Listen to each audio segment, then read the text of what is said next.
Hellfire,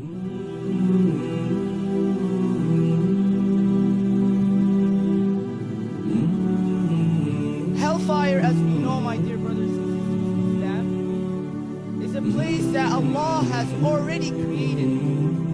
And when Allah subhanahu wa ta'ala created the hellfire, He called the most greatest angel, Angel Jibreel alayhi salam.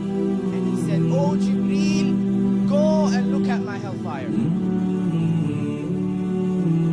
then Jibreel alayhi salam, he went and looked at the hellfire. And he came back to Allah subhanahu wa ta'ala and he said, "Oh Allah, anyone who hears about Jahannam, anyone who hears about hell, will never ever go into it."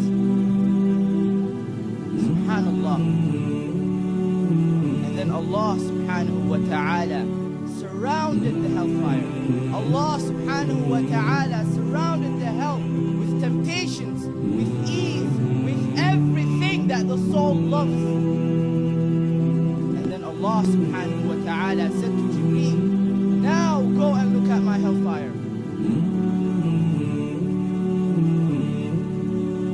Jibreel alayhi salam, he came back and he said, "Oh Allah, I am afraid that nobody will escape it. I am afraid that nobody will escape it." We seek refuge in Allah's mercy from Jahannam, my dear brothers and sisters in Islam.